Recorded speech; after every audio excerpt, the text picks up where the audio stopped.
Dewi, apa kabar? Rasanya kedengaran jauh soalnya nih dari Aceh. Oh, makanya dekat. Nanti ketemuan di Pekanbaru ya. Ya, Datang ke Pekanbaru kan? datang lah.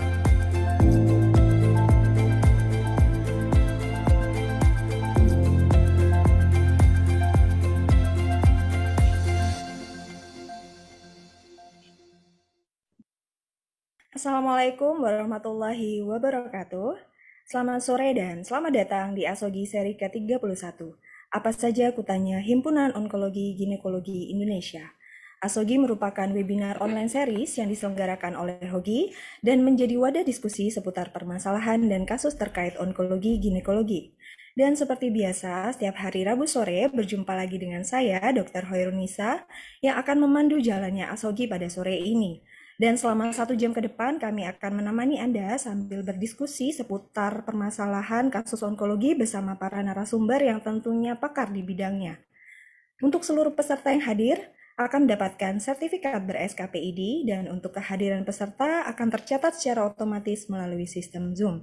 Dan selama acara berlangsung, kami harapkan kepada peserta untuk dapat mengajukan pertanyaannya, baik secara langsung kepada narasumber dengan menekan tombol raise hand terlebih dahulu, atau dapat menuliskan pertanyaannya di kolom Q&A yang telah kami sediakan.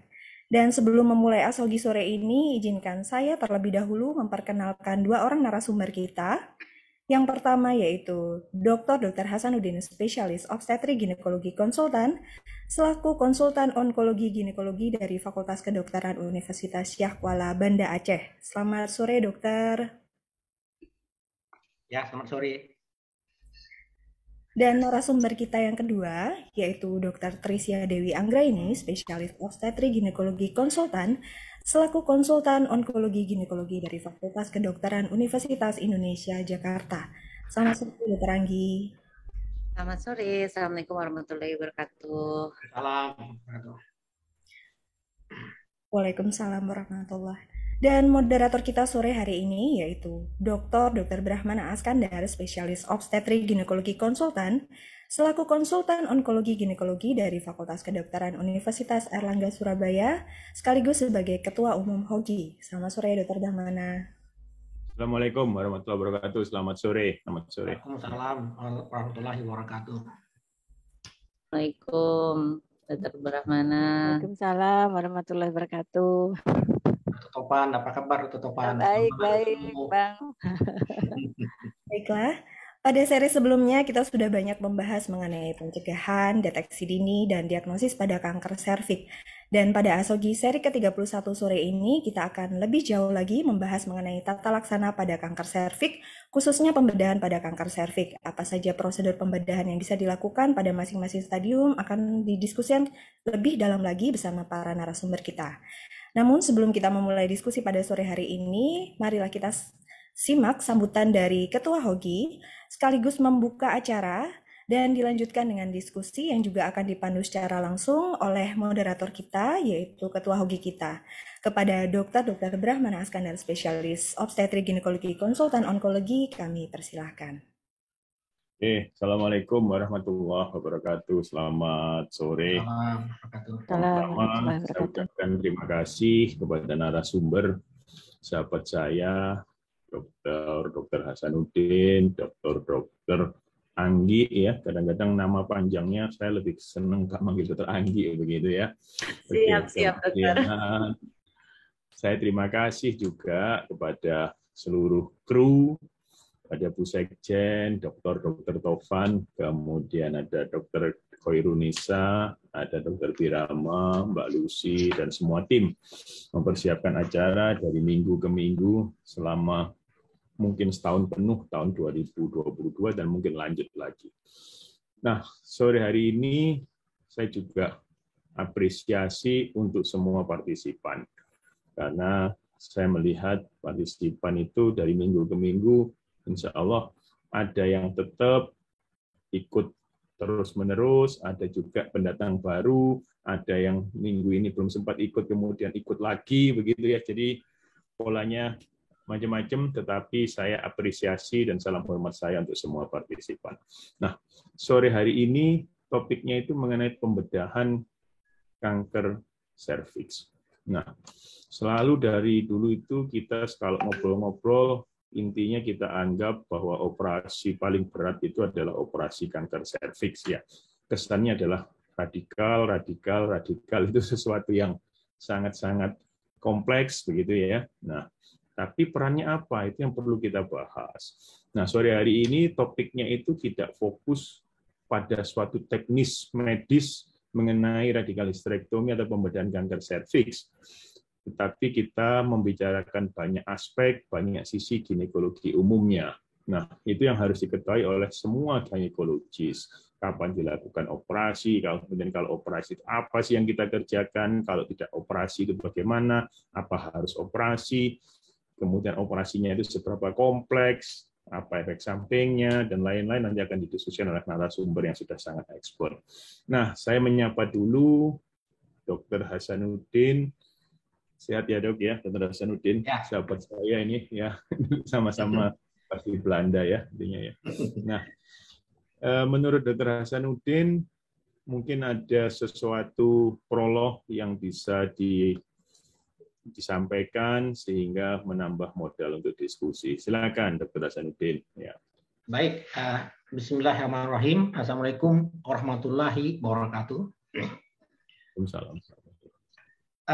Terima kasih atas kesempatannya. Ya. Memang berbicara mengenai kanker serviks ya, ini sangat menarik ya, karena terus terang ilmunya itu memang menarik dan sulit ya, seperti dikatakan oleh Dr. Brahmana tadi. Operasinya itu dari dulu kita itu selalu lebih susah dibandingkan kita operasi kanker ovarium ya. Jadi saya senang diikutkan dalam diskusi kali ini ya, karena saya tahu di sini juga banyak juga pakar-pakarnya ini ya, termasuk Dr. Brahmana sendiri ya. Saya ingat waktu trainer itu beliau memang pakar serviks ya. Beliau tuh hafal betul stadium serviks dalam bahasa Inggris itu hafal beliau dari stadium 0 sampai stadium itu hafal benar. Jadi kita banyak belajar dulu itu ya. Jadi saya melihat begini Dr. Brahmana, kasus serviks dari waktu ke waktu itu cenderung meningkat. Kemudian tantangan di lapangan juga banyak, di mana kita lihat bahwa tidak semua konsultan onkologi itu ada di daerah-daerah, terutama di kabupaten. Contohnya di Aceh. Jadi kita banyak mendapatkan kasus atau pertanyaan dari para temas jawat, terutama dari General OBGYN, ya, bahwa bagaimana dengan kasus-kasus serviks yang simpel, katakanlah dengan displasia berat. Displasia berat yang didapatkan dari hasil biopsi. Apakah kami boleh melakukan? Itu pertanyaan yang sering diajukan. Apakah kami boleh melakukan simple hysterektomi?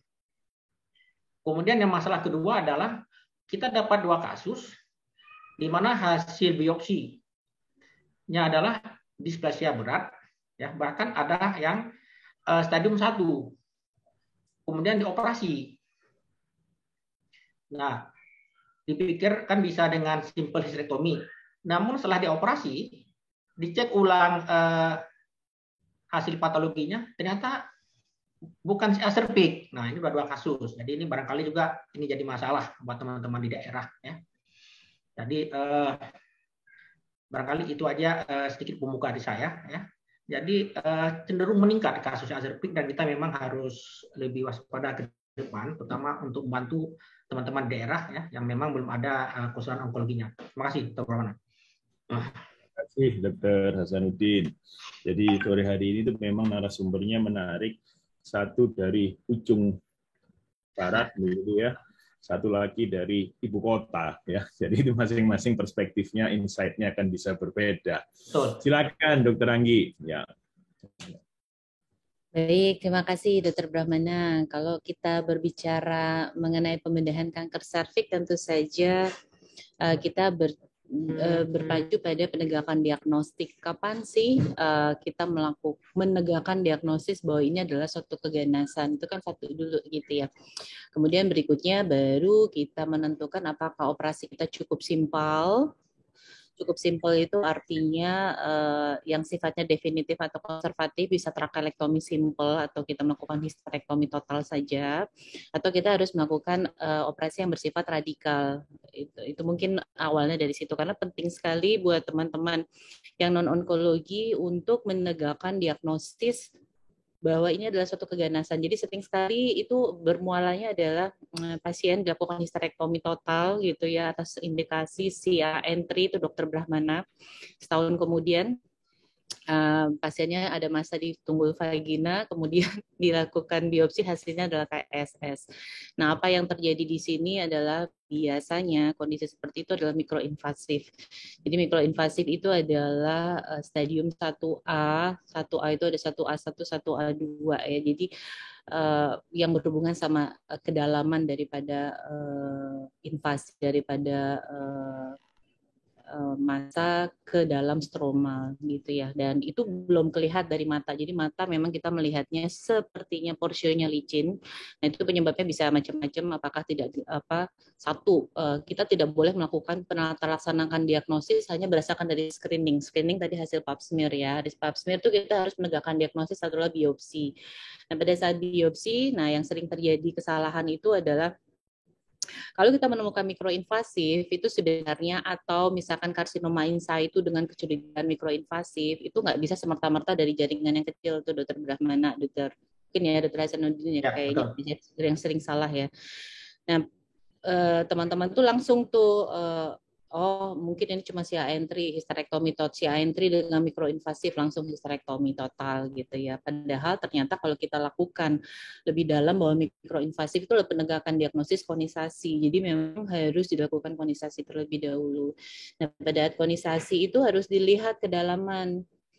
Nah, kalau kita bilang 1A1 kedalamannya kurang dari 3, kalau 35 itu adalah 1A2 gitu ya. Nah, yang suka susah itu sebenarnya mungkin PA mengatakan didapatkan kedalaman mikroinvasif 6 mili, itu sebenarnya sudah 1B1. Ya, benar. Gitu ya. Jadi ya jadi seperti itu terkadang jadi miss. Nah gitu.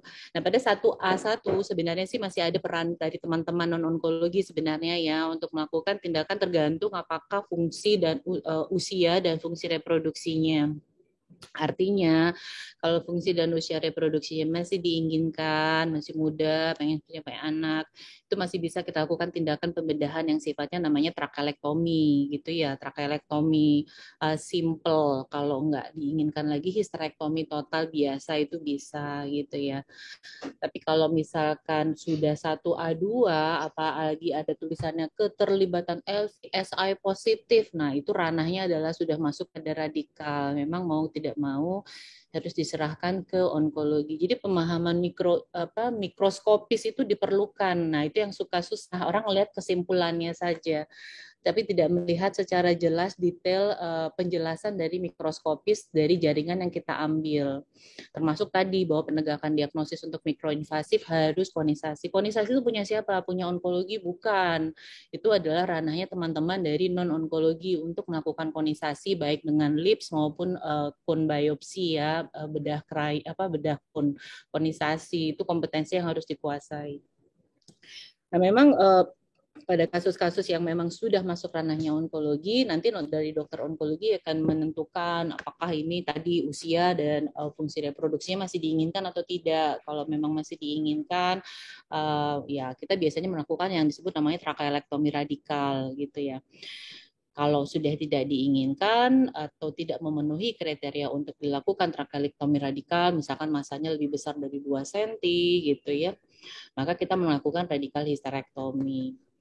Nah, radikal histerektomi itu juga tergantung stadiumnya. Kalau di kita mungkin kita masih mengerjakan sampai stadium 2A2, 2A2, kadang kita masih mengerjakan ya Dokter Brahmana ya. Walaupun di beberapa center ketika masuk pada masa yang besar, mereka akan memilih radiasi. Tapi sebenarnya memang pada kondisi stadium 1 pun, apabila operasi tidak bisa kita kerjakan nih, misalkan pasiennya dengan komorbid yang banyak, morbid obesitas yang kita pikirkan radikalitas tidak bisa tercapai, maka terapinya memang adalah radiasi. Jadi bukan operasi akan menjadi lebih superior daripada radiasi, tidak. Tapi memang pada beberapa kesempatan kalau kita masih bisa melakukan operasi, mungkin akan lebih baik. Vaginanya mungkin masih lebih panjang. Kalau dia masih punya ovarium, kita masih bisa mempertahankan gitu mungkin. Jadi seperti itu. Itu gambaran awalnya sih ya Dokter Brahmana ya. Nah, trachelectomy itu menurut saya menjadi suatu challenge banget. Apalagi pasien-pasien yang sebenarnya usia entry berulang-ulang usia muda masih belum punya anak. Nah, problem trachelectomy bukan hanya di Indonesia, bahkan di negara luar pun juga itu adalah masalah kesempatan dan jarangnya kita mengerjakan. Bahkan kami sendiri pun mungkin ya Dokter Brahmana ya, mungkin jarang kali yang melakukan trachelectomy. Saya trachelectomy simple tuh hanya satu saya kerjakan. Yang radikal itu ngikut Prof Pak waktu itu ya, belum mengerjakan mandiri. Mungkin itu.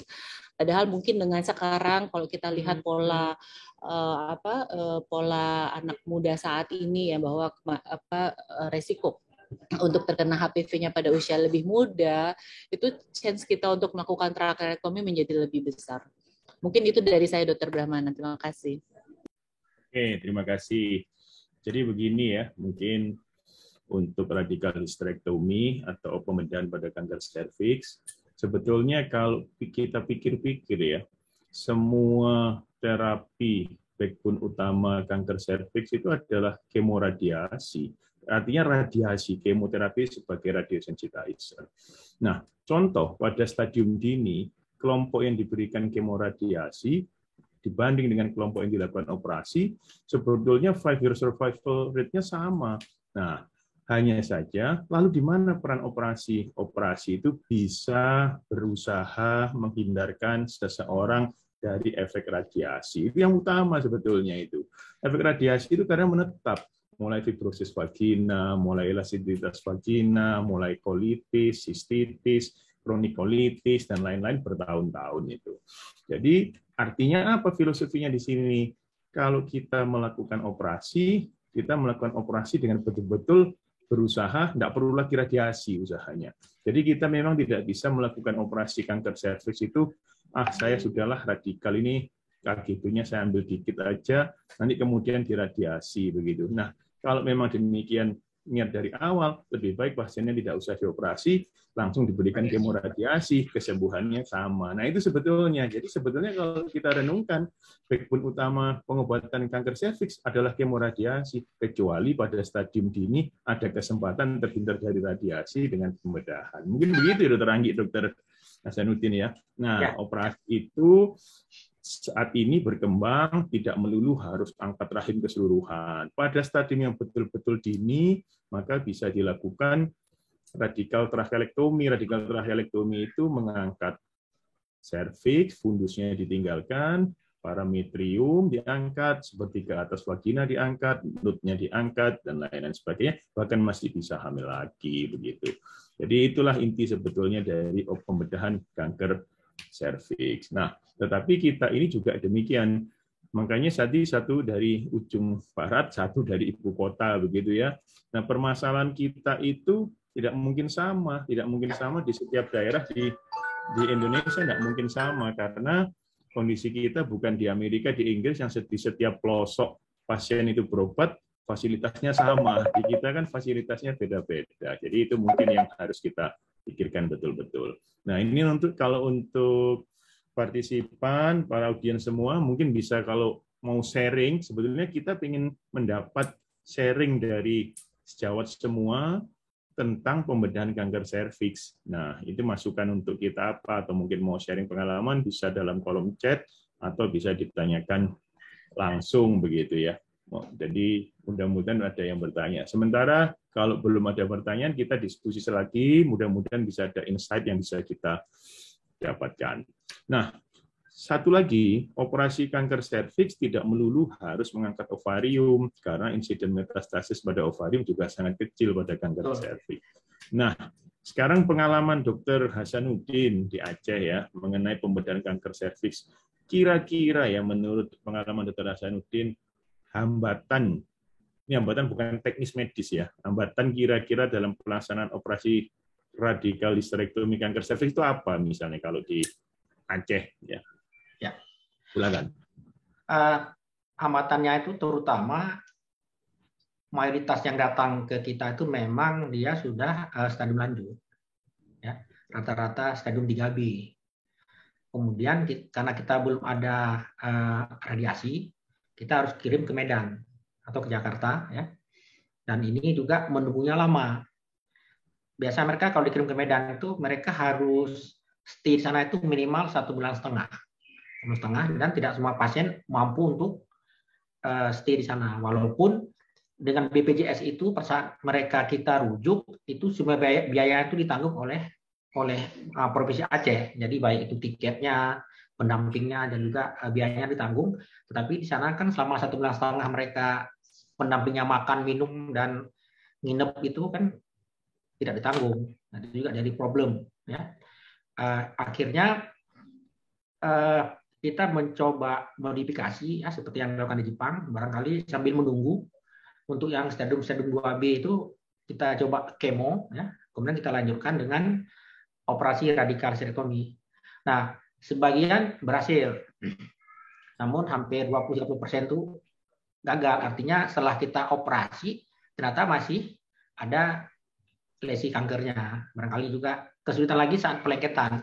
Begitu kita melakukan pengangkatan parametrium dan pengangkatan KGB, itu pendarahannya lumayan banyak, ya. Kemudian ada juga kasus-kasus yang miss, ada 1-2 miss. Memang dari awal tuh kiriman dari daerah, dan waktu itu memang barangkali PA-nya salah, sangat yakin dengan miom, ya. Ternyata pada saat dilakukan dipotong puntung vaginanya itu belum dipotong sudah copot, ya. Ternyata itu stadium 2B tapi masanya masa endofitik, ya, bukan masa isofitik. Barangkali ini miss juga dari teman-teman, ya. Menyambung lagi yang dikatakan oleh tadi Mbak Anggi, kita di sini memang karena daerah ini kebanyakan si aserpiknya itu kan multiparitas, ya, jadi hampir tidak pernah kita lakukan trakelektomi. Pasiennya nggak mau, minta angka rahim aja, anak saya udah 5, udah 4. Jarang yang nggak punya anak terus dia kena kanker serviks di sini, ya. Jadi itu ya jadi masalah juga di sini. Kemudian yang dikatakan tadi oleh Dr. Brahmana, ya, mengenai radiasi, kita ingat waktu kita dulu di Nijmegen, di Leiden dulu kan pasien itu boleh milih dia. Kalau pasiennya sudah tua, mereka memilih radiasi karena memang merasa wah fungsi seksualnya nggak begitu penting, ya. Namun buat pasien-pasien yang masih muda, misalnya untuk stadium 1A, 1B, mereka cenderung memilih operasi. Mereka tidak mau sinar, alasannya akan terganggu fungsi seksualnya, ya. Jadi kesulitan kami di sini ya itu, kita kadang-kadang alatnya juga kurang lengkap, ya. Kemudian kita belum ada alat-alat radioterapi, jadi itu agak sulit buat kita untuk bisa complete remisi untuk pasien-pasien itu. Demikian, Dr. Lona. Terima kasih insight-nya dari Aceh, Dr. Hasanuddin. Ya, sama-sama. Nah, ini ada pertanyaan untuk Dr. Anggi aja deh. Pertanyaan dari sejawat kita ini, bagaimana dari Hoki, nanti saya akan ikut komen, mengenai sikap laparoskopik LACC, ya, apakah tergantung keyakinan masing-masing operator atau ada yang bilang tentu. Kira-kira bagaimana, Dr. Anggi? Tunggu komen Dr. Anggi, nanti saya juga akan komen mengenai hal ini. Ya, silakan. Baik. Saya karena belajarnya dari... Jadi begini, mungkin diterangkan dulu apa LACC dan lain-lain. Silakan Dr. Anggi.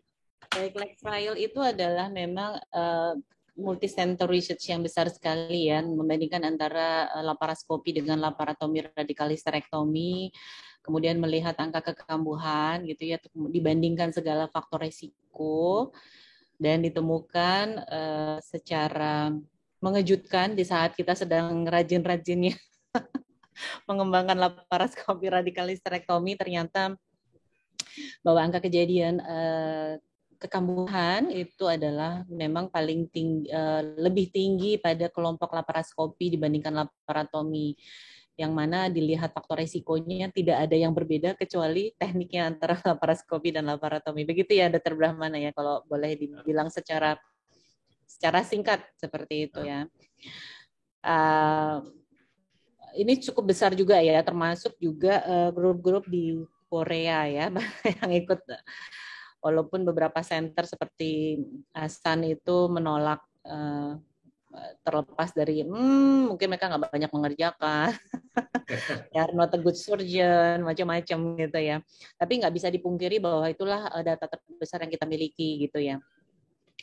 Nah, untuk ini kalau saya nggak tahu, kalau Hogi mungkin nanti Dokter Brahmana kali ya yang berhak untuk mengatakan ya, karena kita belum membicarakan sebenarnya secara konkretnya gimana sih gitu ya. Tapi kalau kita lihat dari pertimbangan-pertimbangan itu, saya termasuk, bukan saya, kok boleh bilang saya ya, mungkin kelompok kami ya, mungkin termasuk Dokter Haryono nih yang menanyakan.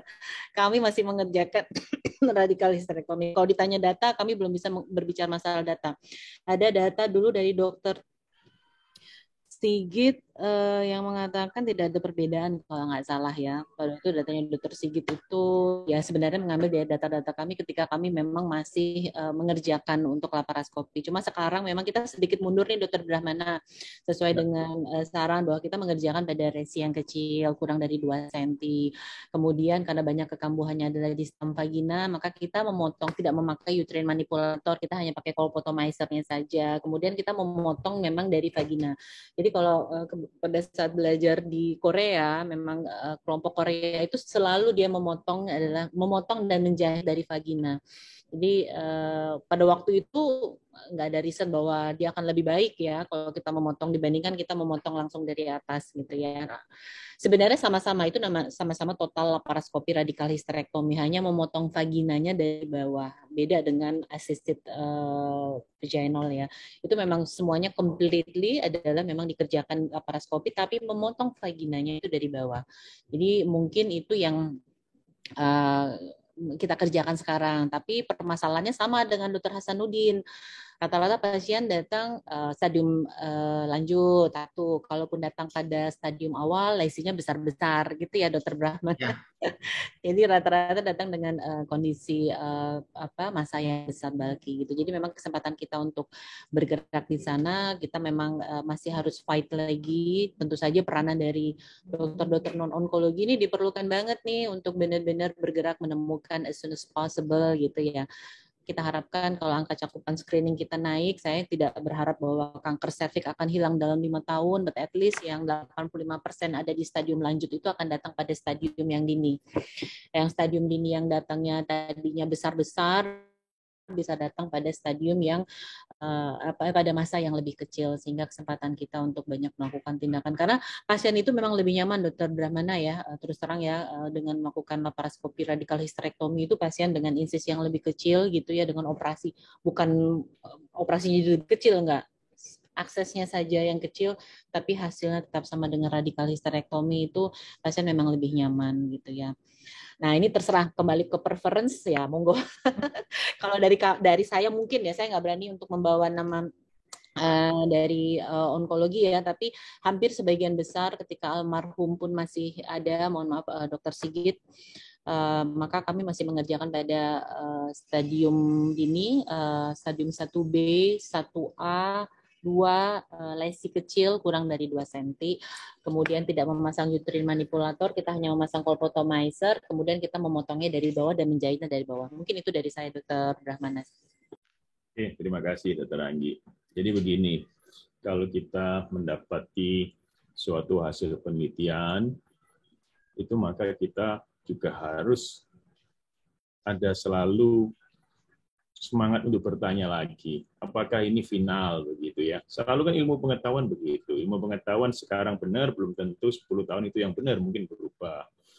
Itu kan kita lihat betul pada zaman COVID ini perubahannya dinamikanya cepat banget kan. Ya itu mungkin contoh-contohnya. Nah, kembali lagi ke kasus ini, apakah bagaimana sikap Hoki? Sikap Hoki bukan terus kita melarang anggota kita untuk laparoskopi radikal histerektomi, tapi nanti di satgas kita, satgas laparoendoskopi, nanti mungkin harus dibahas khusus, kemudian memberikan rekomendasi ke kita mengenai hal ini. Sama di dunia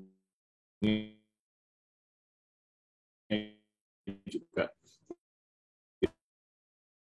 tidak lama dari hasil satu penelitian yang suka tidak suka, mau tidak mau, itu adalah randomized control trial yang terbesar, yang saat itu kemudian mengejutkan. Semua di tengah semangatnya radikal hysterektomi di center-center di kota-kota besar, kemudian agak berpikir begitu ya. Jadi jawabannya adalah kita tidak melarang untuk radikal hysterektomi, tapi nanti Satgas Endoskopi yang akan memberikan rekomendasi, membahas dan memberikan rekomendasi ke kita. Mungkin demikian, Dokter.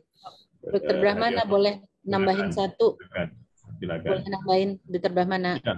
Ya, silakan. Mungkin sekaligus inform konsen kali ya, Dokter Brahmana ya. Kok jadi saya tanyakan pada beberapa guru-guru yang di Korea atau di Jepang, mereka memberikan inform konsen bahwa ini loh datanya di luar gitu ya. Jadi kita kembalikan juga pada pasien. Mungkin seperti itu, Dokter Brahmana. Jadi kita nggak menutup-nutupi data juga, karena gimana pun juga ya Dokter Brahmana itu cukup besar ya untuk saat ini yang kita terima, sampai kita temukan nanti mungkin data yang terbaru. Oke. Nah, judulnya ini kan kita ini diskusi ya dari berbagai aspek ya mengenai pembedahan. Kalau kita melihat tadi apa yang dipaparkan Dr. Hasanuddin, itu mendukung pernyataan kita bahwa sebetulnya backbone utama pengobatan kanker serviks itu adalah radiasi. Mau nggak mau, suka nggak suka radiasi. Contoh, tidak mungkin kita mampu operasi saja tanpa ada fasilitas radiasi. Menyulitkan seperti faktanya Dr. Hasanuddin. Sama kan? Oh, saya ini dilatih operasi, saya operasi semua. Nggak ada pasien kanker serviks yang ada kesempatan operasi, ya pada early stage. Advanced stage kita nggak bisa melakukan operasi, begitu ya. Bahkan pada yang early stage pun, beberapa kasus, bukan beberapa kasus, ada persentasenya cukup tinggi, memerlukan juga radiasi pasca operasinya. Nah, jadi radiasi itu backbone utama. Data kita dari Polri, itu 2018, itu data resmi yang dirilis ya, yang terbaru saya belum baca, itu di kita itu center radiasi masih ada di 16 provinsi, dari seluruh provinsi kita itu. Dari 16 provinsi itu bukan kemudian semuanya smooth loh ya, semua smooth running ya, karena radiasi ini berkaitan dengan alat canggih, maintenance canggih, dan lain-lain sebagainya. Ini yang menimbulkan antrian begitu. Nah, jadi mudah-mudahan ke depan kita segera bisa memprovide, pemerintah Kementerian Kesehatan bisa memprovide alat-alat radiasi di seluruh provinsi, syukur-syukur tidak hanya berhenti di ibu kota provinsinya saja, mungkin sampai ke rumah sakit di kabupaten atau di kota. Satu kota kecil di Amsterdam itu punya 16 alat radiasi. Satu kota kecil Amsterdam itu kecil banget, tidak ada apa-apanya kalau dibanding Jakarta begitu ya. Itu alat radiasinya 16 begitu. Oke, ini sangat menarik ya. Mungkin kalau ada pertanyaan bisa disajikan. Nah, saya akan Dr. Brahmana, saya boleh nanya nggak, Dr. Brahmana? Boleh, silakan. Live boleh. Ya, bisa, belum ada yang nanya di kolom chat ya. Ya, jadi terima kasih banyak. Alhamdulillah ini pakar-pakarnya ya. Jadi saya berusaha untuk join nih. Saya sepakat sekali tadi apa yang disampaikan Dr. Brahmana, statement tentang backbone bahwa saya serviks itu memang backbone-nya radiasi gitu ya. Kalau saya pengen pendapat dari ini narasumber yang luar biasa nih, Mbak Yu saya, Dr. Anggi yang cantik, dan Dr. Hasanuddin ya. Kan kalau saya pengen belajar lebih banyak ya. Tadi kan kaitannya beberapa perkembangan current ya, update manajemen dari cervical cancer itu. Yang pertama tadi, bagaimana kita bisa kriteria seleksi ya, MIS versus open gitu, itu yang pertama ya. Yang kedua adalah tentang isu tentang sentinel lymph node biopsy pada kanker serviks pembedahan. Bagaimana role-nya dan ke depan, dan bagaimana kita bisa menyikapi ini gitu ya. Terus yang terakhir adalah tadi pernyataan bahwa memang betul kemarin kita ketemu pasien 24 tahun sudah sel serviks gitu kan. Bagaimana kita ke depan nanti less aggressive in smaller tumors gitu. Itu ada 3 item yang memang diangkat isunya gitu ya. Jadi bagaimana kita bisa mempertahankan fertility function pada pasien-pasien sel serviks yang muda. Mungkin itu aja, Dr. Brahmana. Terima kasih Dr. Anggi, Dr. Hasanuddin. Ya. Silakan Dr. Anggi. Ya. Oke, Dr. Anggi dulu nanti saya. Ya. Mohon maaf, Dr. Tovan tadi. Tentang kriteria seleksi, kapan bisa dilakukan laparoskopi, kapan kita harus open hysterektomi. Silakan Dr. Anggi. Oke, Dr. Anggi. Iya. Baik, jadi memang begini ya. Walaupun Dr. Brahmana bilang bahwa memang tata laksana daripada kanker serviks itu adalah radiasi ya. Saya nggak ini karena tadi saya juga bilang dari awal bahwa tidak ada yang lebih superior antara operasi dengan surgery pada stadium awal. Jadi artinya kalau pada pasien yang memang tidak bisa kita lakukan operasi, kita akan lakukan radiasi gitu ya. Tapi tentu saja karena kita adalah surgeon ya, maka memang ranahnya kita bagaimana kita berbuat terbaik dari bidang kita supaya pasien bisa mendapatkan yang terbaik gitu ya, mungkin ya Dr. Tovan ya. Artinya apa yang kita harus pelajarin adalah radikalitas. Mungkin kalau di luar negeri, terutama Eropa Barat, mereka lebih atau Amerika, mereka mungkin udah less radikal. Lain dengan ovarian cancer. Kalau ovarian cancer mereka benar-benar yang wah sampai kalau ada mungkin semua diambil sama mereka. Tapi karena kenapa? Karena memang center untuk radiasinya mereka sudah sangat luar biasa. Tadi ya banyak banget. Di kita tadi Dr. Hasanuddin nggak ada gitu ya. Maka sebagai surgeon Dr. Hasanuddin tentu saja berpikir bagaimana seorang surgeon itu akan bisa melimitasi keganas serviks tentu saja dengan operasi seradikal mungkin. Tapi benar tadi prinsipnya kalau tidak bisa radikal ya jangan operasi gitu ya. Jadi itu pesannya kami lah buat anak-anak didik kami gitu ya. Sekali radikal ya lakukanlah radikal, nggak ada setengah radikal, nggak ada seperempat radikal itu adalah radikal gitu ya. Itu tuh satu. Nah kemudian untuk approach, sebenarnya approach itu tentu saja buat orang yang sudah berpengalaman ini sebelum ada Lex Trial ya Dr. Tovan ya, buat orang yang sudah berpengalaman ya. Saya nggak bilang oke deh saya bawa aja orang-orang dari seperti Prof. Nam atau Prof. Park gitu ya. Itu sebenarnya nggak ada limitasi buat mereka mau melakukan laparoskopi atau laparotomi karena hasilnya adalah sama gitu ya. Kemampuan mereka melakukan laparoskopi itu adalah sama dengan laparotomi. Jadi saya juga selalu bilang sama murid-murid bahwa laparotomi atau laparoskopi is just an approach. Tapi apa yang kamu lakukan itu sebenarnya adalah sama gitu ya. Karena sebenarnya itu sudah harus dipelajari pre-services ya dari mereka mulai dari yang tindakan yang simple sebenarnya. Cuma kita memang terlambat ya. Nah, jadi kalau dulu sih buat orang yang sudah pada learning curve itu tidak ada perbedaan tuh. Mereka mau laparoskopi atau laparotomi itu hampir sama kriterianya. Artinya kriteria orang bisa dioperasi ya pilihannya apakah laparotomi atau laparoskopi itu adalah sama, kecuali memang ada yang ekstrim banget tidak bisa dilakukan laparoskopi. Misalkan terlalu gendut, obesitas morbid yang pada posisi yang Trendelenburg blood tentu saja memberikan kesulitan bagi anestesi untuk mempertahankan posisi tersebut gitu ya Dr. Tovan ya. Tapi sampai untuk saat ini dengan adanya Lex Trial mungkin kalau saya tanya-tanya dari beberapa center di luar, bahkan Belanda pun juga yang di Eropa itu juga mereka tidak abandon untuk melakukan laparoskopi, tapi mereka strict. Jadi pada lesi yang kecil di bawah 2 cm gitu ya. Terus kemudian walaupun dalam Lex Trial tuh 2 cm juga termasuk ya Dr. Brahmana. Udah masuk tuh, dia nggak membedakan mana lesi besar sama lesi kecil, itu ada di situ. Tapi mereka masih mengerjakan. Jadi pada lesi kecil ya tadi tidak memakai uterine manipulator, kemudian adapun KSS atau adenokarsinoma dikatakan adenokarsinoma as one single factor itu tidak berbeda bermakna sebenarnya. As one single factor ya maksudnya. Baik dalam tata laksana maupun dalam terapi. Apakah harus mendapatkan terapi adjuvan atau tidak, itu dalam meta analisisnya tidak ada perbedaan sebenarnya. Gitu. Jadi kalau kita mencoba melimitasi pada lesi yang kecil, walaupun di Lex Trial semuanya masuk gitu ya, lesi kecil, lesi besar itu sebenarnya masuk di situ. Tapi mereka beberapa kali suggestion bahwa lesi yang kecil, kemudian tidak memasang uterine manipulator, kemudian motongnya dari vagina dan jahitnya dari vagina. Mungkin itu sih Dr. Tovan. Dari Dr. Hasanuddin, silakan dok. Ya. Ada tambahan? Ya, tadi pertanyaan yang bagus juga mengenai sentinel lymph node mapping ya. Jadi kalau kita memang terus terang di Aceh kita tidak pernah ngerjain ya. Tapi kalau kita lihat di di Memorial Sloan Kettering Center mereka sering melakukan itu ya. Tapi mereka hanya melakukan sentinel lymph node ini hanya pada stadium 1 ya. Tujuannya adalah untuk mencegah adanya lymphedema apabila mereka mengangkat semua KGB-nya. Ya. Jadi dengan sentinel lymph node ini mereka akan mampu mendeteksi adanya KGB pertama yang akan dilewati oleh sel kanker saat dia meninggalkan serviks ya. Itu aja nanti yang diambil ya, itu aja diambil sehingga tidak perlu harus mengangkat atau meremove semua KGB. Ini sangat bagus, dia tidak perlu harus diangkat semua sehingga mencegah terjadinya limfodem. Tapi kita di sini jarang melakukan. Justru dulu kita sering ikut dulu, barangkali Dr. Brahmana masih ingat, di Unpad itu kita sering ikut itu waktu CA Pulva, kita selalu melakukan sentinel node waktu itu ya.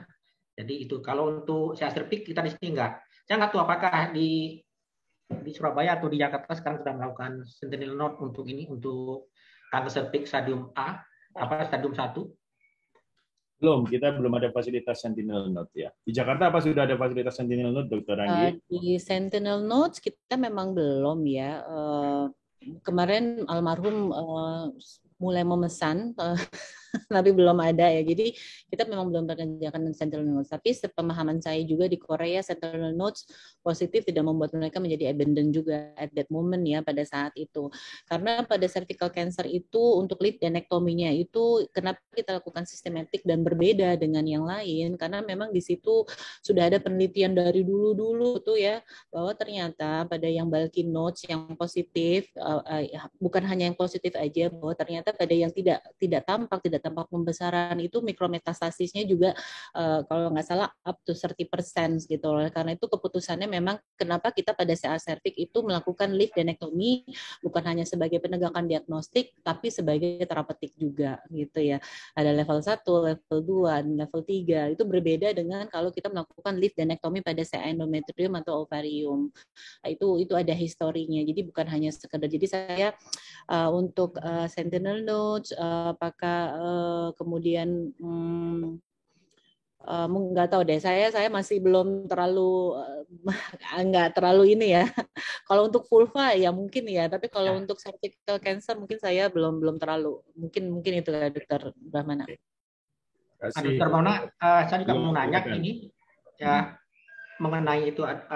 Kita juga tahu di beberapa center di luar mereka juga pada kanker serviks yang operable ya, selama stadium 1 atau stadium 2, itu during the op mereka juga melakukan pemeriksaan pada KGB para-aorta, di mana mereka itu during the op itu mereka ngambil KGB para-aortanya, kemudian mereka periksa, dan dalam waktu 5 menit akan keluar hasil. Apabila memang dia sudah positif mengandung cancer, itu mereka operasinya di stop, close, kemudian lanjutkan dengan kemoradiasi.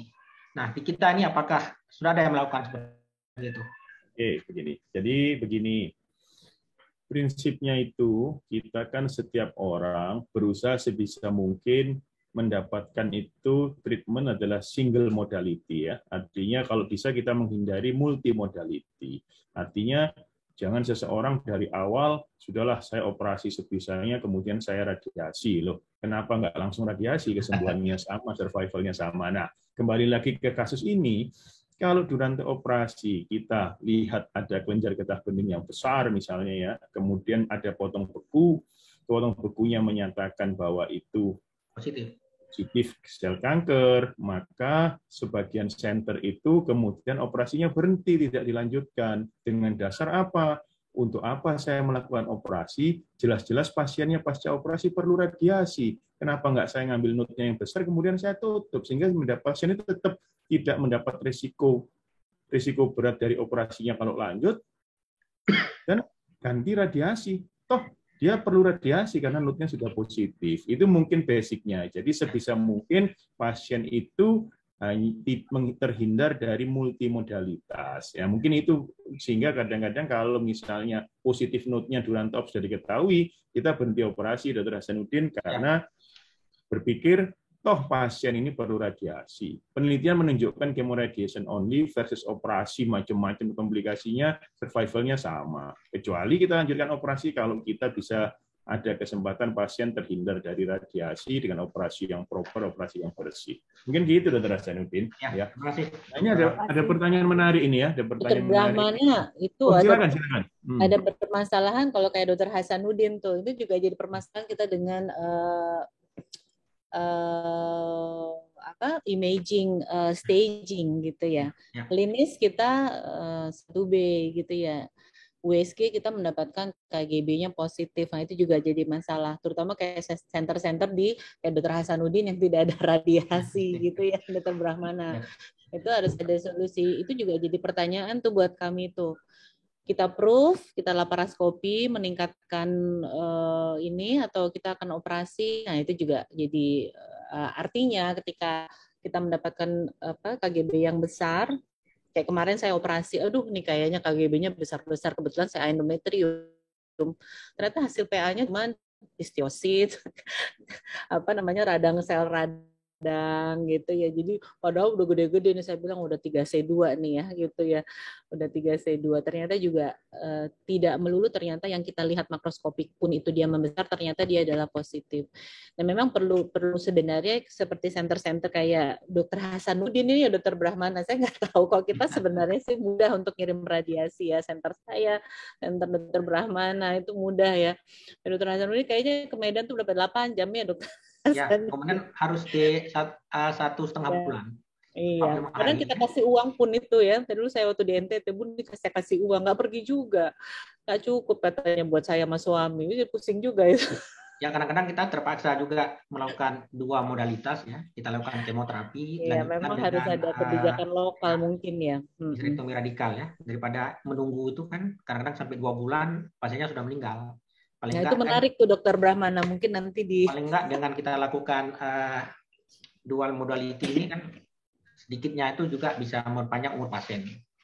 Ya. Kemudian saya tanya satu lagi sama Dr. Anggi ini mengenai minimally invasive surgery. Dengar-dengar Jakarta sudah ada robotik ya? Robotik sudah ada, tapi di rumah sakit swasta, bukan di rumah sakit kami, Dr. Hasanuddin. Katanya di Jakarta ada. Enggak, katanya Mas ADP udah lakukan itu ya? Ya, itu di rumah sakit swasta, Dr. Hasanuddin, ya. Kalau di Belanda tiap provinsi ada itu robotik. Sebenarnya kalau kita melihat ada hasil antara laparoskopi dengan robotik gitu ya, sebenarnya tidak ada perbedaan. Kalau nggak salah, koreksi kalau saya Dr. Brahmana ya, datanya nih di Amerika ya. Untuk kalau kita ngomong cancer itu kan kita ngomong overall survival ya, gitu ya. Overall survival, progression disease survivalnya itu tidak ada perbedaan bermakna sebenarnya. Yang lebih bermakna hanya untuk kenyamanan dokternya. Untuk seorang laparoskopi yang handal ya, kita nggak ngomongin laparoskopi yang baru pemula ya, artinya laparoskopi yang handal. Laparoskopi yang handal itu artinya ketika dia melakukan laparoskopi dan laparotomi hasilnya adalah sama ya, sebenarnya kayak gitu. Jadi ketika kita melakukan robotik pada hal yang angkanya sangat tinggi sekali, kemudian misalkan mohon maaf operasi ringan gitu ya, itu juga jadi pertanyaan buat saya sih. Walaupun bukannya nggak boleh ya, boleh-boleh aja sih sebenarnya gitu ya. Cuman ya nggak tahu. Memang sekarang kebutuhannya makin tinggi untuk di orang-orang yang memang nggak tahu ya. Saya nggak tahu di additional values lain untuk kenyamanan pasien apa ya, Dokter Brahmana ya. Kenyamanan dari dokter ya memang ya. Untuk fatigue itu mungkin berpengaruh ya.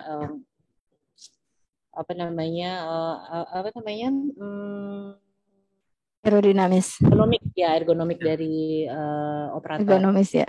Tapi kalau nggak salah secara overall survival, progression free survival tidak berbeda bermakna antara robotik maupun dengan laparoskopi. Itu kalau nggak salah. Mungkin ada yang baru, silakan Dr. Brahmana. Oke, terima kasih Dr. Hasanuddin, terima kasih Dr. Anggi. Jadi ini insight baru. Memang di luar itu metode melakukan radikal histerektomi itu robotik, laparoskopik, dan open begitu ya. Nah, jadi di kita di Indonesia kalau bisa semuanya jalan, tetapi apa yang harusnya jalan seperti radiasi dan lain-lain itu dipenuhi dulu juga begitu ya. Tetapi tetap nice to know untuk kita semua. Bahkan biayanya tidak sedikit robot itu. Belanda pun mulai kesulitan bagaimana membiayai robotik surgery begitu ya. Kalau secara umum begini saya melihatnya secara global cancer ya. Prognosis kanker itu secara umum di dunia, saya ngomong di dunia, itu jauh lebih baik survivalnya dibanding 10-20 tahun lalu. Apapun kankernya. Karena apa? Dengan terapi genetik, dengan terapi imun, dengan operasi yang canggih-canggihnya. Tetapi cost-nya itu sangat-sangat besar, dan PR kita, mampukah rakyat kita semua itu ikut menikmati keberhasilan perkembangan pengobatan kanker dan menikmati prognosis itu PR kita itu, bagaimana targeted, bagaimana imunoterapi, bagaimana dan lain-lainnya. Karena yang basic saja harus kita penuhi. Sebagai informasi, data kita mengenai daya dukung pengobatan kanker itu 16 provinsi, masih 16 provinsi yang memiliki alat radiasi dari seluruh provinsi yang ada. Yang kedua, dari seluruh provinsi di Indonesia masih ada 10 provinsi yang rumah sakit provinsinya belum memiliki onkolog, artinya ginekologis, onkologis, itu ada 10 provinsi. Dari 10 provinsi, yang 3 sedang sekolah di kita, yang 7 belum mengirimkan calon. Begitu. Mudah-mudahan ini bisa kita penuhi ketenagaan itu. Nah, sehingga kita bisa mampu untuk menurunkan angka kejadian dan menambah survival pasien-pasien kanker di Indonesia. Ini ada pertanyaan lagi, satu ini harus saya ungkapkan di floor, kalau enggak kualat ini guru saya, ini Dr. Pujo Hartono ini ya, bagaimana perkembangan nerve sparing radikal hysterektomi. Jadi begini, sebelum kita ngomong ke nerve sparing, operasi kanker serviks itu salah satu yang harus kita amati dan itu menjadi kewaspadaan kita yang mengerjakan itu adalah bladder atony ya. Jadi bladdernya itu tidak bisa miksi pasiennya untuk beberapa hari, bahkan ada yang mungkin sekian persen itu permanen begitu ya. Ada yang pulih dalam waktu berbulan-bulan. Nah, kemudian kenapa? Karena pada saat radikal hysterektomi, pada saat kita clamping sacrouterine ligamen dan lain-lain itu terklaim juga nerve-nerve-nya. Nah, bagaimana mengenai nerve sparing? Jepang yang jago, nerve sparing itu artinya dipisahkan saraf-sarafnya sehingga tidak ikut terklaim dan lain-lain. Bagaimana pendapatnya? Dr. Anggi dulu, silakan. Baik, terima kasih Dr. Marvana, Dr. Pujo nih. Kualat juga kalau saya nggak ngejawab, tapi berani nggak ya saya yang jawab? Dr. Pujo nih, guru saya. Baik, untuk nerve sparing juga kami agak sedikit memilih saya ya. Mungkin saya nggak berani untuk membawa nama yang lain ya. Saya lebih memilih artinya nerve sparing itu saya lakukan sama seperti pemilihan kasus kalau mau melakukan laparoskopi yaitu pada lesi yang kecil gitu ya. Kalau lesinya 5 cm, 6 cm dan saya harus operasi itu saya tidak akan melakukan nerve sparing. Ya, jadi pada intinya nerve sparing, nah itu pertanyaan menarik, apakah kita perlu lakukan perlu nggak sih kita lakukan dua-duanya apa cukup satu aja? Ada yang mengatakan satu saja sudah cukup, ada yang mengatakan 2 harus cukup. Nanti mungkin silakan Dr. Hasanuddin sama Dr. Brahmana melakukan tanggapan terhadap itu. Kalau yang dari saya pahamin sebenarnya nerve sparing satu saja sudah cukup. Tapi saya lihat pun datanya bahkan di Jepang pun tidak membuat pasien menjadi pulang lebih cepat juga gitu ya. Jadi kemampuan untuk berkembangnya juga kayaknya hampir-hampir sama saja. Jadi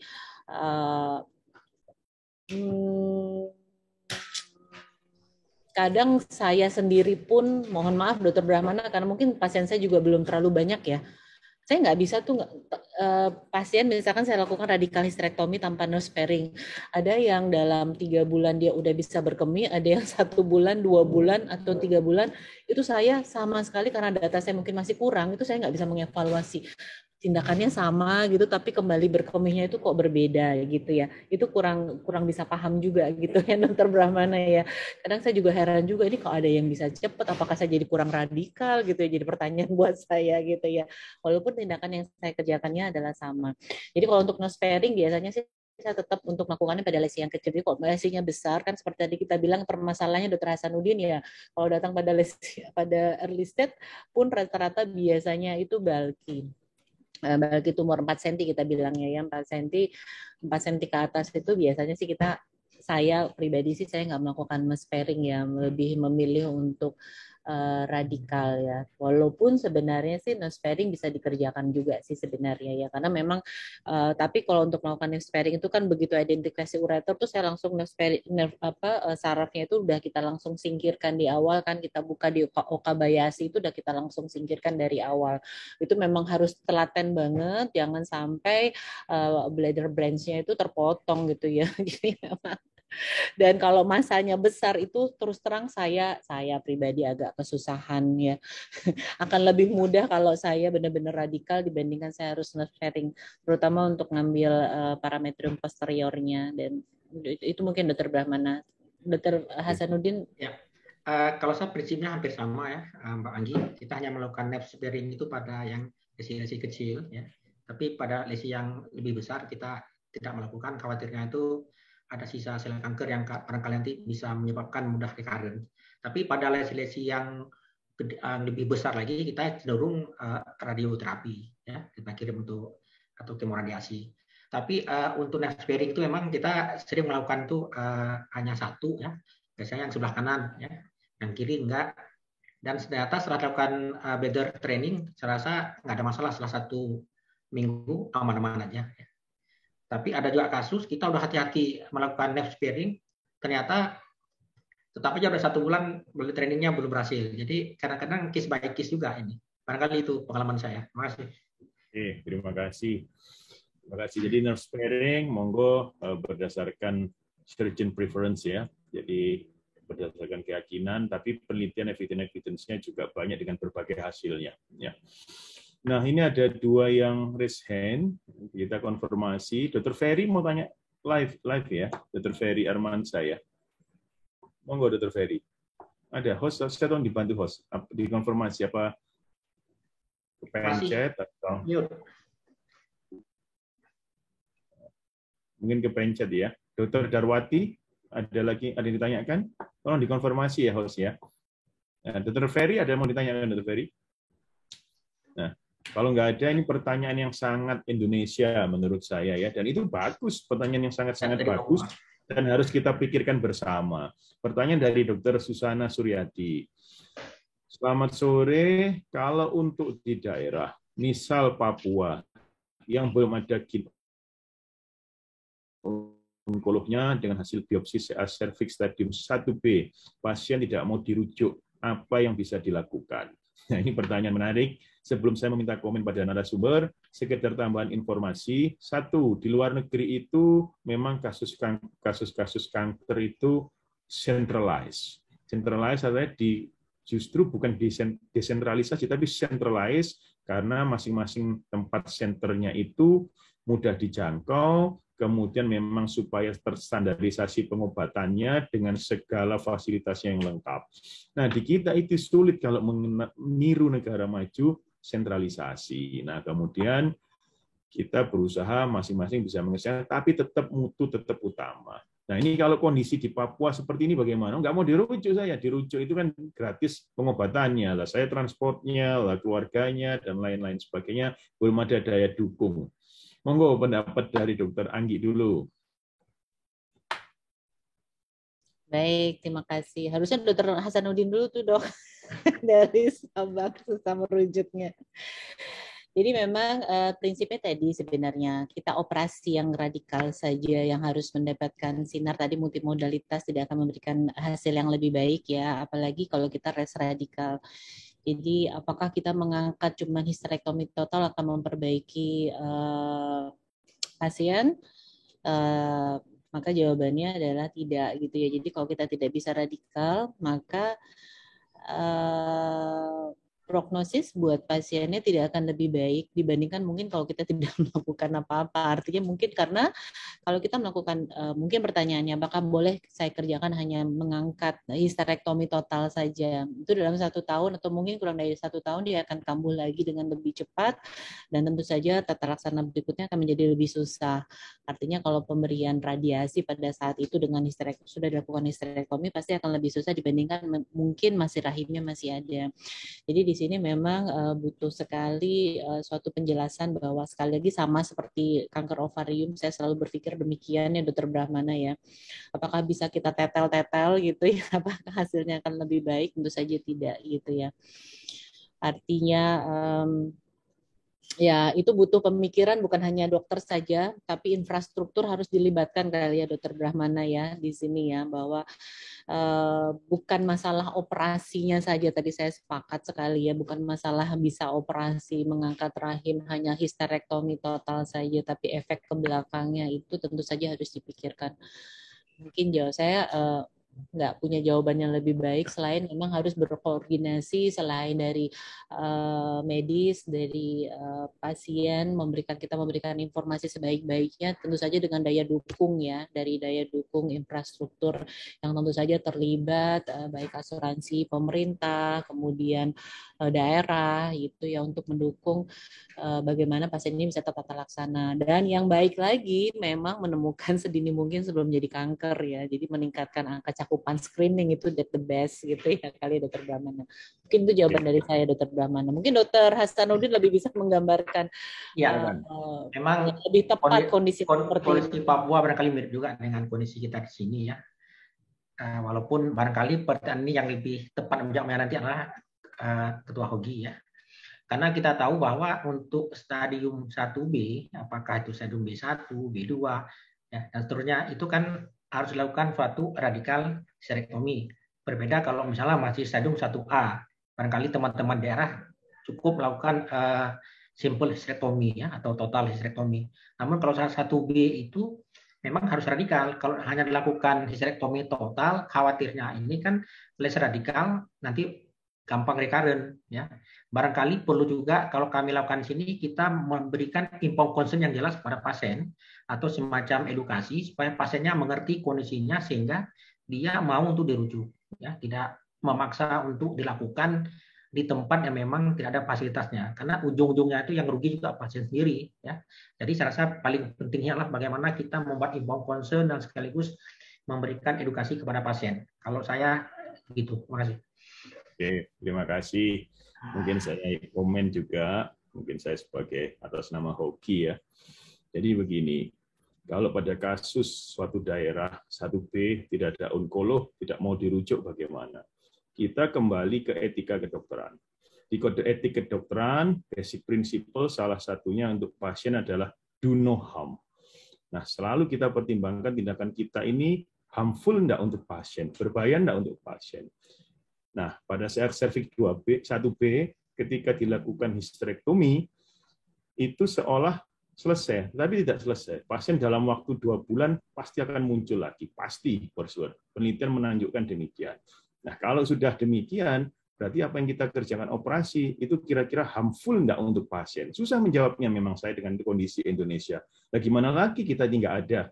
Nggak ada, kita basic principle lagi untuk etika. Do no harm untuk pasien. Nah, itu yang bisa menerjemahkan adalah kondisi masing-masing kita. Apakah tindakan kita ini harmful atau tidak untuk pasien. Nah, dalam kondisi cervix, demikian apa yang kita kerjakan, operasi tidak menyelesaikan masalah, dalam 2 bulan bukan bisa, hampir pasti muncul mes lagi, hampir pasti. Nah, ini kita betul-betul menerangkan ke pasien. Bu, ini kalau saya operasi, kondisi seperti demikian, saya bisa put the patient in danger selama operasinya, meskipun itu simple hysterectomy, tapi pasien tidak mendapat manfaat. Nah, ini yang mungkin jadi pertimbangan. Susah memang menjawabnya. Jadi menjawabnya adalah mungkin bisa jangka panjang bahwa masing-masing provinsi harus memperkuat senternya sehingga bisa paripurna, termasuk radiasi, termasuk operasinya. Jadi itu mungkin yang akan sedang dikerjakan oleh pemerintah, membuka untuk pendidikan, plus pendidikan saja tidak cukup. Kita ada 5 atau bahkan 10 onkolog di suatu rumah sakit, tetapi tidak ada radiasinya, tidak berdaya apa-apa untuk pengobatan kanker serviks secara paripurna. Karena pasca radiasi, pasca operasi sebagian perlu radiasi. Ini sebagai contoh ini. Jadi memang harus paripurna. Mungkin sekedar ilustrasi saja. Kondisi kita sulit, tetapi saya terima kasih, apresiasi untuk semua sejawat. Paling tidak mari kita sama-sama untuk aktif mencegah kanker serviks. Aktif artinya apa? Contoh keaktifan kita adalah kalau pasien itu pasca persalinan, kita ingatkanlah dia untuk mulai screening. Itu contoh-contoh kecil yang bisa kita kerjakan. Kemudian kalau misalnya pasiennya itu punya anak perempuan, sudah remaja, Bu, ini sudah remaja, nggak divaksin, begini kita jelaskan. Jadi kita spend more time. Kadang-kadang seperti begitu hasilnya bukan sekarang. Kalau kita masing-masing 5.000 SPOG melakukan demikian, hasilnya mungkin akan tampak 10-15 tahun lagi. Jadi demikian mungkin yang bisa kita lakukan. tetapi kondisi kita kompleks, tetapi kita tetap harus semangat terus ya. Jadi menurut saya demikian, sore ini tidak terasa sudah 16.36, lebih 6 menit begitu ya. Jadi rupanya diskusinya menarik, tetapi kita tetap strict dari minggu ke minggu supaya tidak ganggu aktivitas lain, kita tetap 1 jam saja. Jadi kalau boleh saya simpulkan, satu, pengobatan utama sebetulnya backbone utama yang harus ada itu radiasi pada kanker serviks. Tanpa radiasi kita setengah lumpuh begitu. Operasi itu hanya merupakan bagian, tapi backbone-nya adalah radiasi. Bahkan tanpa operasi, stadium dini pun sembuhnya sama ketika diradiasi tanpa dioperasi. Nah, itu backbone-nya. Yang kedua, nah operasi kanker serviks itu harus benar-benar proper, artinya kalau kita melakukan dengan tujuan saya sebersih mungkin, pasien tidak perlu radiasi lagi. Karena kalau kita setengah-setengah, nanti kemudian pasca operasi kita radiasi, yang mendingan tidak usah dioperasi pasiennya, karena kesembuhan dengan radiasi sama, pasiennya mendapat 2 modalitas dengan komplikasi yang lebih tinggi. Nah, kemudian yang ketiga, mudah-mudahan di Indonesia pelayanan onkologi menjadi lebih baik, onkologi semuanya begitu ya. Dan saya itu punya cita-cita, saya tidak tahu kapan berhasilnya. Rakyat kita itu juga menikmati perkembangan terapi manajemen kanker secara umum. Itu dinikmati di luar negeri loh. Melanoma malignan sembuh total. Kemudian apa terapi genetik sembuh total. Tetapi memang costly. Cost-nya itu sangat banyak. Sehingga itu harus kita pikirkan bersama. Overall, mari kanker serviks dicegah, karena ini kita diskusi suatu operasi untuk penyakit yang harusnya tidak boleh terjadi. Ya kan seperti demikian ini, harusnya tidak boleh terjadi kanker serviks ini. Jadi kita itu mendiskusikan operasi yang harusnya tidak perlu kita kerjakan. Ya kalau boleh, karena bisa dicegah semua ya. Jadi semangat semua. Sampai ketemu lagi di Riau, itu ada lokakarya kanker serviks. Kemudian ada workshop lesi prakanker serviks, monggo bisa dimanfaatkan. PR kita 2 untuk obstetrik ginekologi, 1 angka kematian ibu, yang kedua angka kejadian kanker serviks harus turun drastis. Bidan tambah banyak, SPOG tambah banyak, konsultan tambah banyak, rumah sakit tambah banyak, rumah sakit bersalin tambah banyak, perawat tambah banyak, semuanya tambah banyak lah. Tapi angkanya harusnya juga turun. Meningkat, Dr. Brahmana. Ya, itu PR kita itu. Tugas kita semua ya, sama-sama kita menghadapi semua itu. Terima kasih banyak. Saya sampaikan terima kasih, salut, apresiasi Dr. Hasanuddin, Dr. Anggi, dan semua partisipan dan semua panitia. Terima kasih. Kurang lebihnya saya mohon maaf. Wassalamualaikum warahmatullahi wabarakatuh. Waalaikumsalam warahmatullahi wabarakatuh. Terima kasih Dr. Brahmana, Dr. Hasanuddin, Dr. Tovan. Ya, sama-sama. Terima kasih Dr. Brahmana, Dr. Anggi, Dr. Hasanuddin. Sepakat banget. Sampai ketemu lagi. Baiklah, terima kasih dokter-dokter sekalian. Kepada yang terhormat peserta ASOGI, kami mohon untuk berkenan mengisi survei evaluasi dan masukan-masukan untuk acara ASOGI pada link yang telah kami share di kolom chat. Paparan yang sangat baik dan informatif sekali dari para narasumber dan moderator kita sore hari ini mengenai peranan pembedahan pada kanker serviks. Terima kasih banyak kami ucapkan kepada narasumber dan moderator, Dr. Hasanuddin, Dr. Anggi, Dr. Brahmana, dan juga Dr. Tovan. 60 menit lebih sudah kita melalui diskusi sore ini. Semoga materi ASOGI membawa banyak manfaat. Dan terima kasih atas perhatian atensi semua peserta ASOGI. Mohon maaf bila terdapat hal yang kurang berkenan selama acara berlangsung. Dan jangan lupa untuk kembali mengikuti ASOGI seri ke-32 dengan tema kemoradiasi pada kanker serviks stadium lanjut. Pada hari Rabu, tanggal 27 Juli 2022 pukul 15.30 waktu Indonesia bagian Barat. Dan untuk link registrasi ASOGI seri ke-32 sudah kami share di kolom chat. Sampai jumpa di ASOGI seri berikutnya. Kami undur diri. Wassalamualaikum warahmatullahi wabarakatuh. Waalaikumsalam. Waalaikumsalam warahmatullahi wabarakatuh.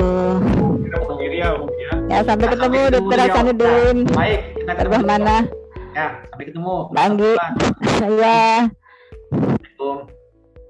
Waalaikumsalam warahmatullahi wabarakatuh. Mohon izin live ya. Sehat, Dr. Hasanuddin. Ya. Izin live, sampai ketemu. Insya Allah. Itu Dr. Nisa. Terima kasih, Dok. Rame nih nggak pernah show. Dia kamu Terlalu nggak pernah on cam nih. disambi praktek dok. Pengen sekali-kali saya ngelihat hidupnya di live ya. Siap dok. Gue sehat.